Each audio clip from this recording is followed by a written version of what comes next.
I Heart Midwives is all about why midwifery matters. So if you're pregnant, looking to become pregnant, someone with a uterus, or even care about someone with a uterus, these conversations are going to be valuable to your life.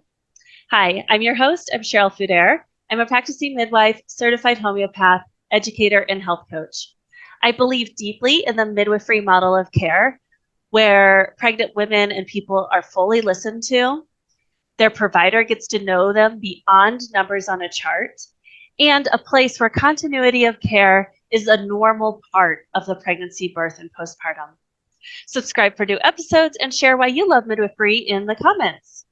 Today we have Katherine with us. Katherine, please introduce yourself, and I cannot wait to dive into this conversation with you. Oh, thank you. I am also very excited. I'm Katherine. I am a money mentor and accountant for small business owners, excuse me. And I am both a client of midwives and a supporter of midwives professionally. So I have seen both sides of this business model, if we will. And I am a huge fan. So where do you want to start, Cheryl? What should we talk about today? Well, why don't you start with how you were introduced to midwifery? Yeah. It's so weird. I feel like I should know, but I just remember when I was first pregnant, I just didn't want to give birth in a hospital. I just didn't feel good about that. I don't feel comfortable in a hospital, and I just felt birth might be kind of hard and I should maybe not be in an environment where I felt uncomfortable. I just didn't think that made a lot of sense. And was starting to research what other things were available in the area. And I came across a birthing center at the time that we had such a standout first interview with the midwife there. Didn't end up using her. Unfortunately, that first pregnancy ended in a miscarriage, but it was fundamentally just like shifted the way my husband and I viewed having babies and what was possible for us and what we might want our experience to be like. My husband and I are not particularly crunchy granola woo-woo, so it was really odd for us to come out of it and be like, whoa, we really want to go do this. Like we were, especially for my husband, he was like, I felt so included in that conversation. And I've never felt included in a conversation about kids or birth or babies ever anywhere. And I would never have said, let's do the midwife thing, because that feels really weird and countercultural. Unfortunately, I disagree with that. But at the time that felt weird and countercultural for us. And so when we got pregnant again, we knew just right from the bat that this was what we wanted to do. And so that was our first experience. I wish I had a better, like, how did I hear about midwives? Why did I know to look up midwives? I can't tell you, Cheryl. I don't remember anymore, but I just knew I didn't want to have birth in a hospital. Don't like hospitals. I think that's a great reason. I mean, that is often a reason people come to us. And I love that you share the piece about like the label of like crunchiness or like things like that. Because I just feel like midwifery is actually just like, it's supposed to be the normal way that people give birth is with midwives. And then obstetricians are specialized in surgeons. They are specialized in high risk situations and pregnancies and things like that. And so, in countries that have the best outcomes, they use midwives as the primary care providers and then refer to obstetricians as needed. Yeah. But then it's still, you have a team. So if, somebody develops hypertension or, a disease during pregnancy, then they'll get the care of the obstetrician and their midwife that they already started with. So it just should be normal. It should be normal. Putting it out there. It should be normal. And, I'm sure you'd go into the history of it in many other interviews, but it was normal for a very, very long time. And obstetricians are an incredible resource. I mean, women do not die in childbirth at the same rate. So I have so much respect for that medical system. I do. But they were the normal for a long time. They're the normal in many countries outside the United States where we are both located. And so I drank the Kool-Aid, obviously. So I could talk about this all day. Yeah, and I think you already hit on it, but why don't you share also like why you love midwifery? And now you've actually not only interviewed with midwives, but you've also had them as part of your care. Yeah. I know you have a sweet little 1.5-year old now. Yep. Yeah, we do. Yeah. Yeah. So why don't you share why you love it? Yeah. So I think it really comes down to that first feeling that my husband had of just inclusion. Um, th- for better or worse, and this is no shade on doctors, the medical system, particularly in the US, is set up to fit as many people as they can because they need to see as many people as they can to make their money. And because there, frankly, is just a shortage of qualified medical teams that for a variety of reasons we don't have to get into today. I love all things money. So another random hobby of mine is talking about the medical system. I have no expertise in it. Just I live in America and we have to use it. However, all that being said is that because I work with money, I'm kind of hyper aware of the cost. And I'm also kind of hypersensitive to the client experience. That's something that's very important to me in the way I run my business. And so it just doesn't make sense that I am having a baby and I'm freaked out and I get 10 minutes at a time. I just don't, I just don't see, maybe I'm needy, but I just don't think that that's a good way to treat somebody who's going through something that is really transformational, right?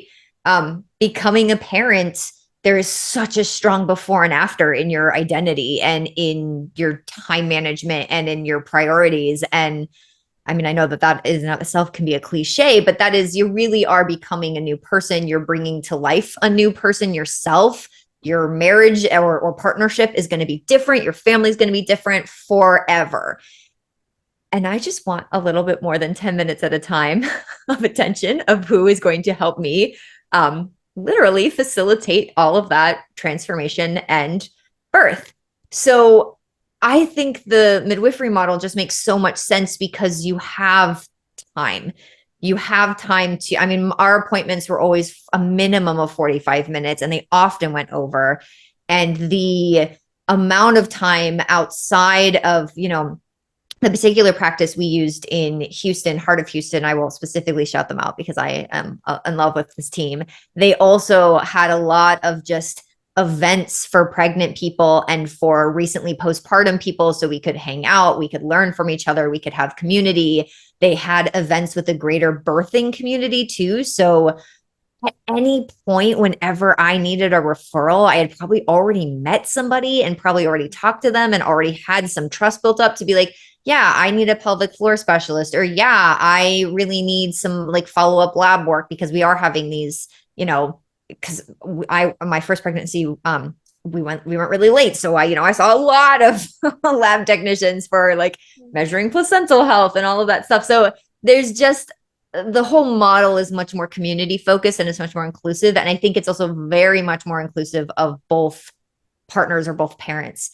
I think for better or worse, the fathers, I mean, ours is a traditional father relationship, but whatever your family structure looks like, but your partner often isn't included in the same way.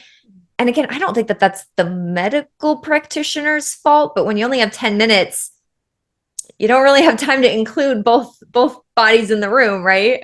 There's only so much you can fit in that. And so yeah, at the risk of going on a tangent, I suppose that'll be my quick answer for you. Not quick at all. Again, I hope my enthusiasm comes across as just true, genuine enthusiasm and joy and like appreciation for this entire community that I have now become part of over the last couple of years. And I don't just feel like I'm rambling. I don't just sound like I'm rambling to everyone. No, not at all. This piece is actually a really great segue into a conversation that we were sort of talking about beforehand is, this piece around insurance actually dictates how long you spend with your patients. So if I were to file insurance, I have to justify like it's either 10 or 15 minutes. I think even sometimes they have segments of 5 minutes and they're like, I spent this 15 minutes talking about these things. Oh, there was some kind of follow-up or problem. So you have to like justify everything. Whereas in my private practice and in a lot of private practices, they don't need to justify. So, whether I bill insurance or not is kind of a moot point.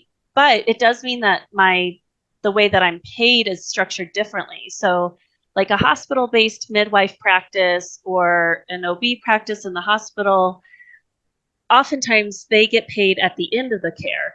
So there might be some kind of co-payments that people make during the care, but essentially they bill for all the prenatals, the birth of the baby, the birth of the placenta, and the 2 or 3 postpartum visits they're allotted. It might only be actually 1 postpartum visit that they're allotted. I don't know. But it's essentially all one package that you can bill insurance. And then if they do anything extra, then they can like stack on the codes essentially and try and get billed for those things. But because I am not sure that insurance ever pays, I'm an out-of-network provider, like it's kind of there's a lot of other hassles. I tried to play their game. I tried to get in network. They basically didn't want me. And I was like, that's okay. You guys have a lot. You guys are a lot. Yeah. But it means that we're structured and we're paid differently. I get paid before 36 weeks, and then my clients can go through a biller to try and get reimbursed afterwards. Yeah. So yeah, I would love to talk more about like money and midwifery, because I think that that's just such an important conversation, an important topic that really, there's all these different layers. Like it's a very sacred event. So there's this like sacred energy exchange, and then there is an energy exchange. So how are we exchanging that energy? Our society usually exchanges energy through money. Yeah. And so, I'd just love to hear your thoughts about this. I'm sure I have lots of thoughts. So if I had to get on my like high horse and rant about insurance for just like 1 second, the thing that I think is frustrating from someone who is a money mentor, someone who talks through how to think about deploying your money in a way that is going to serve your lifetime wealth and your goals and kind of the lifestyle that you really want to have at all income levels. I personally have lived through a variety of income levels. My background is not traditionally in accounting and business. So I started as a freelance artist who not making any money at all.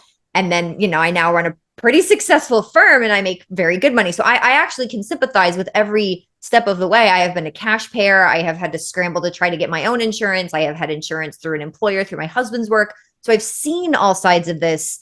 And I've also helped people through all sides of this, as we're just talking about budgeting and making an income and structuring a business that can support your ideal lifestyle, right? That's kind of my professional lens on this. So my frustration comes from the way people think of insurance, the way that insurance is structured, for better or worse. This is just how it is structured. Is insurance is not there to save you money, and insurance is not there to pay for your medical costs. It's not there to pay for your care. Insurance. Ooh, hold on, let's just pause on that for a second, because that is a huge mic drop moment, that insurance is not actually there to pay for your health care. No.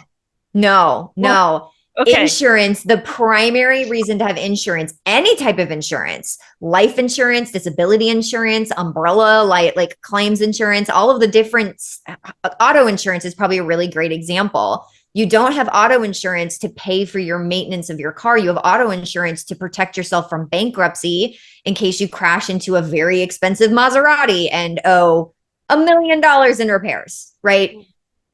Chances are very unlikely, but it is not unlikely to crash into a very expensive Ford pickup truck, which are retailed for 6 figures at a time, right? That's also very unlikely, and I'm not wishing that on anyone listening, but that is the reason to have insurance. And health insurance is the same way. It is an expense that you use to cover yourself from bankruptcy in the event of, oh, I got cancer and I owe millions of dollars in treatments. Which, again, I am not making a statement about why healthcare costs that much or structured that much, but that is essentially what insurance is for and how insurance is structured. And so a lot of people think of healthcare and health insurance in terms of this, like, again, it's not care. It is there as a way of ensuring your cash flow. And so it's a cash out expense, not really ever a cash in expense. So where I'm headed with this is that when you think about the kind of care that you want to have, you really do have more choices than you think. You really do get to choose what type of care you most want to engage with. And unfortunately, it's always going to be expensive. It is expensive to have medical care of any type. And birth, because of all of the like woo-woo things you talked about, like you're literally bringing in a new person, you're bringing in a new life. The other really big expense that a lot of people are willing to spend on where they have this transformation of identity is a wedding. And there's no insurance to cover your wedding. And the amount of money that people are willing to spend on weddings far exceeds what they would pay for a birthing team, barring a true catastrophe. Right. Again, I'm not wishing that on someone. And I'm not here to freak somebody out. I hope that talking about money isn't like a pregnant person isn't listening to this, like hyperventilating. Like, no, that's not what I'm saying. But it is, oh gosh, where am I going with this? I think it's one of the things where because you get to choose, I would much rather spend more upfront, knowingly spending more upfront and understand the entire outline of the care and like that I'm going to get back from that, like from that investment. I'm investing in my team. I'm investing in my personal support. I'm investing in a coach, right? Who's going to help me there the day of. I mean, you could get a doula and get even extra coaching. I mean, there's all sorts of ways to invest in your team and your support. And that is so important for me and my success in becoming a parent and getting through this like very confusing and difficult time. And I just think that will pay dividends in the end. If I'm willing to spend that kind of money for my wedding, I absolutely should be willing to spend that kind of money for my child, and for bringing my child into this world. We could do like a real numbers breakdown. And I think a lot of times I have seen people, even with insurance, pay far more than I paid for a midwife. And they had no complications. It was just the way that their insurance was structured. It was just the hospital that they went to. There's so many things that you don't know upfront what the costs are going to be, because like you just said, coming back around to the beginning of this, you pay at the end of a traditional medical journey, right? And insurance is there to protect you from bankruptcy. So there's a lot of costs that can come ahead of that you do not know ahead of time. You have no idea what you're going to be charged. And it's almost impossible to research because the way that insurance works, the way hospital billing works, it's almost impossible to know upfront what you're going to pay. So opting out of the system and paying a little more upfront, I had a lot more control and clarity over the process.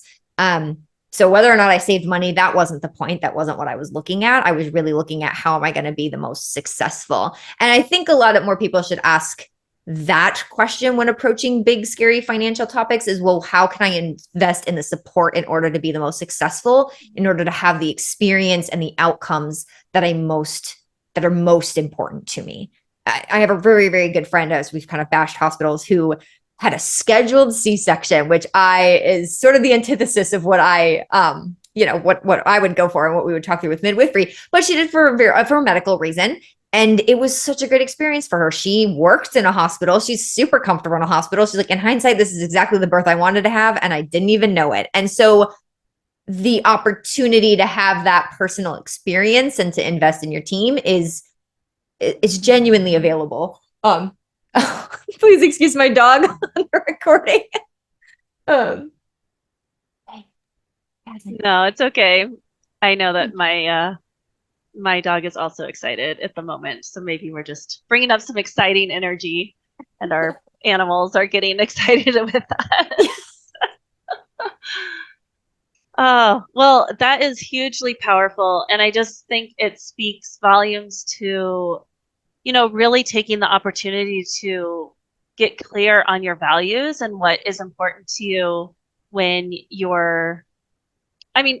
comparing it to weddings, I think is huge, because midwifery, even if you went and hired a midwife, a birth photographer, a doula, uh, postpartum doula, like even if you kind of did everything, you have a chiropractor and acupuncture, like it's still probably fractions the price of an average wedding. Like, Probably. I mean, yeah, I have the numbers somewhere. I need to like, share them. But like, I was just like, yeah, a lot of people pay, several $1,000s, even tens of thousands of dollars for this huge transformational event. Yeah. And that's a beautiful value, and they are allowed to do that.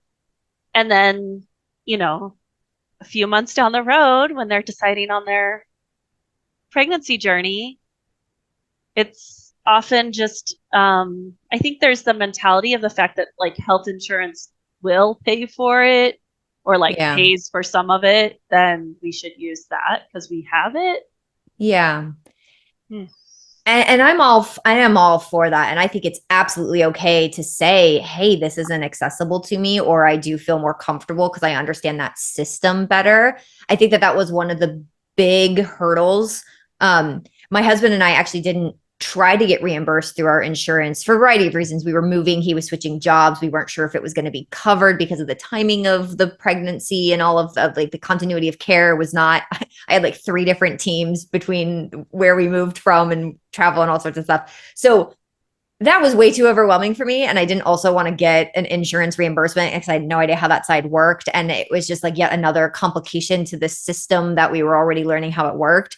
Didn't feel good to me, didn't want to do it. So no judgment if that is you listening, or you're like, hey, this, I would love to, but it still seems weird.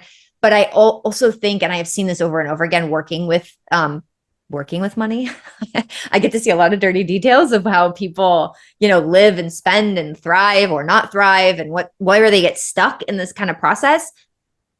I am always amazed at the things that people can do for themselves when they say, I want this. The ways that that their money can show up and support them, the ways that they can get creative to make it work.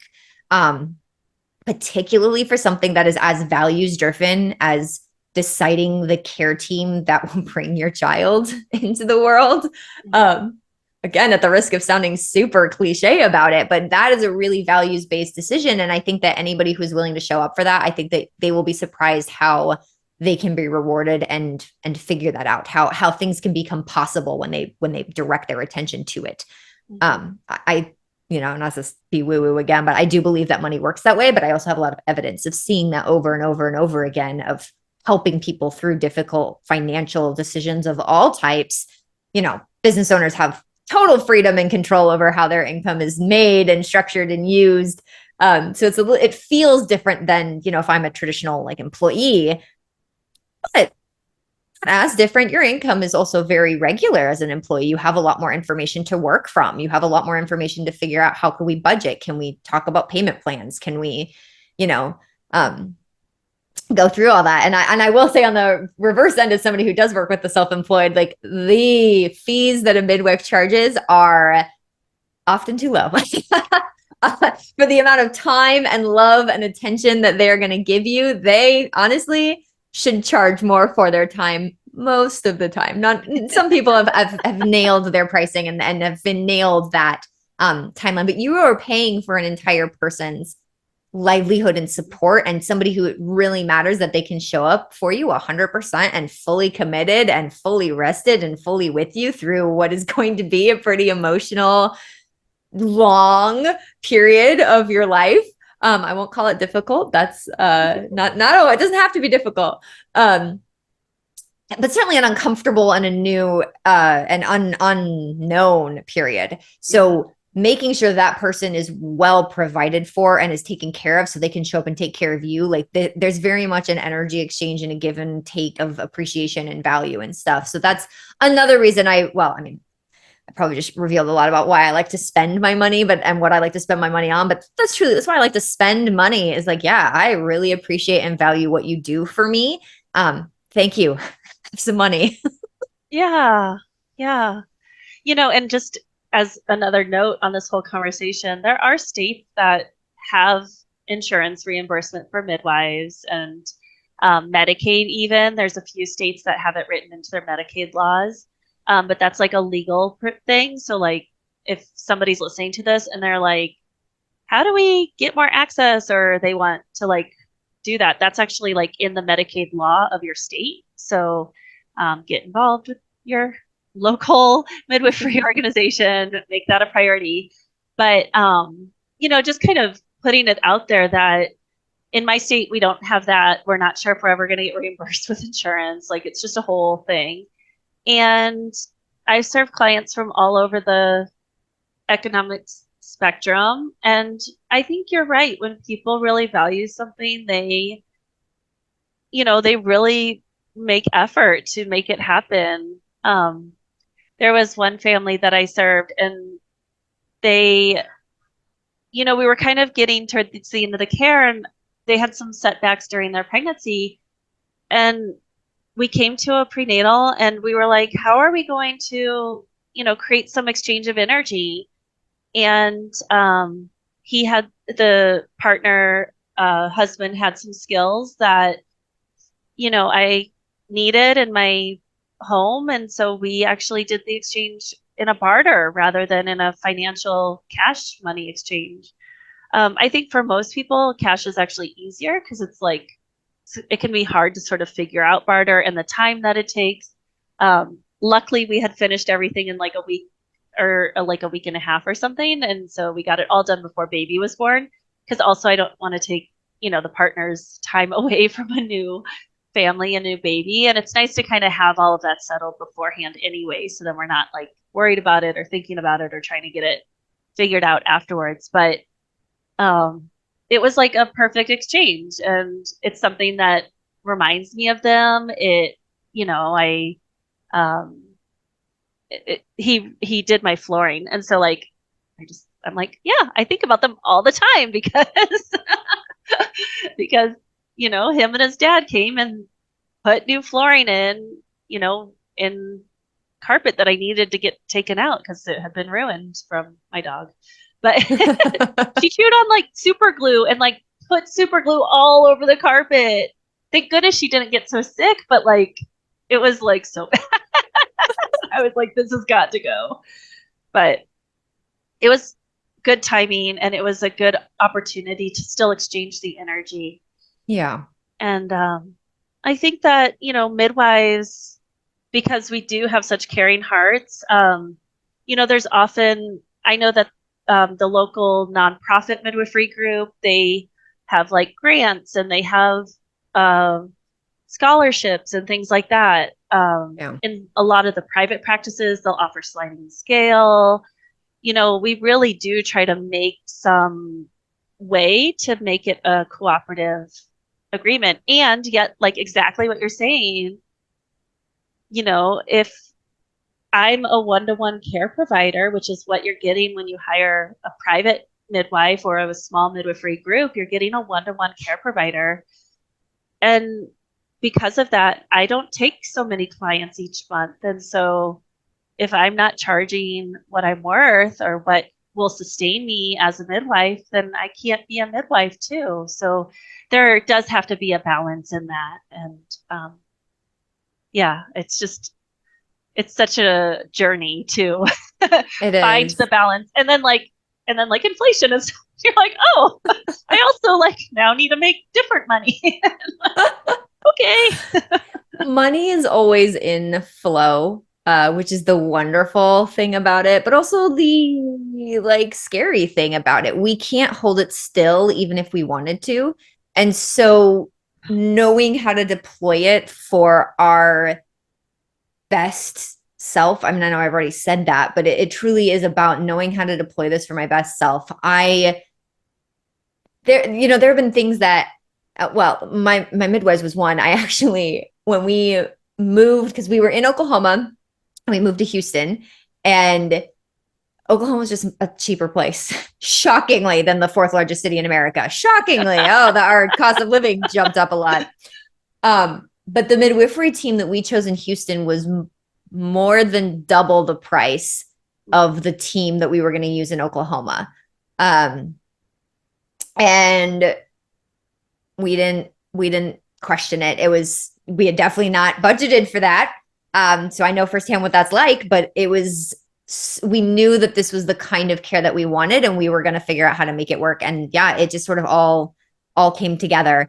And so it's, I've done a lot. I mean, I literally work with money. So I've done so much work on developing like my attitude and my ideas and my beliefs around it. So if that sounds really foreign to you when you're listening to me and you don't like, what is money mindset? What are money stories? Like, what are all these weird words she's throwing out? And how can she feel so at peace at these really big decisions? But I have agonized. I mean, I'm the type of person who will go to a grocery store and I will read the like price per like ounce on cans and like then pull up the Costco app and be like, can I get this better if it's in bulk? Like I have agonized over spending $5. So I really do understand that. And then I haven't blinked an eye at spending, if it's something I really want, I know that I really want it. And so honestly, the cost almost doesn't matter at that point. And I think that that's one of the things that it's so funny. It's like, are we talking to midwives who are going to be listening to this? Or are we talking to the pregnant, like people who are shopping? We're going to be talking about this. And like midwives, it's very much about like understand and hold that boundary, because like you are providing the best possible service and your clients deserve your best. So you have to charge for your best. Anything less than that is a disservice to the women and the babies and the birthing bodies that need you. And, if you're a pregnant person and you're listening to this, like, you also are deserving of really good care. And it is so hard to ask for it, especially as moms, and especially as if you already are a mom, like I'm imagining it's even harder, but like you are so deserving of it, of asking for this help and asking for the support and reaching out to your network to make it happen. And I think that, I don't even know. Like, I don't even know where, again, sure, I don't even know where I'm going with this. I just like this whole like industry, for lack of a better term, like so much is like, it really is so much like you're worth it. I guess is like, you're worth it and you can do this, and you should say yes if this is what you think is the right decision for you. There are going to be so many instances with every new person. Now I only have one kid and she's really young. So, take this with all my several months of experience, so not even 2 years yet of experience. But there are so many moments where you're in the thick of things and you're like, I have no idea how we're going to get through this. And yet somehow everybody's alive at the end of the day. And there's so many crazy decisions that have to be made in the moment. And so like in hindsight, it's always like, oh, we're here and we're in a totally new place and we're in a totally different time period. And that was what we need at the moment. And it's all totally different. And so it really is okay to say right now, for me in this moment, this is what's okay for me. And I will figure out how to make it happen down the road. I don't need to have every single detail planned. I think that was where I want to go with that. I love that. Yeah. Like, am I too late in my journey to blame baby brain? Can I still use that excuse? Your brain literally rewired in order to care for a little tiny human. So yeah, I think you can still use it. Thank you. Sure. Thank you. Oh, it's actually kind of perfect too, because like my next question is really like, do you have a story or like a life hack or something about midwifery that has like impacted you in your life, or you as a parent, or you in your work? Like, how have you brought that forward? Yeah. This is going to be a weird answer, but this is my honest answer. It's related to birth. So, because I felt so strongly about, I am choosing my experience around birth and I'm going to do this. And I was terrified. I gave birth with no medication and that stuff. And I wasn't anti-hospital, anti-medical, well, I was anti-hospital, but just because I don't like hospital, but I was still kind of like, hey, maybe pain pills would still be great. I don't want to be uncomfortable. I don't want to be in pain, right? I was trying to like minimize my discomfort by not being in a hospital where I felt uncomfortable. And I did it anyway, because I knew these were the right people. And I was like, well, if this is how they do it, then this is what I'm doing. And I'm going to trust the process and we're going to dive in. And I was so well taken care of through my pregnancy, through my birth, and in the immediate, like right after. But not in every way I could be. There were so many instances about becoming a parent that I always joke, like, people always like, yeah, oh, it's going to be so hard. Like, ha ha ha. And I'm like, you should have been more specific. That was not good enough advice.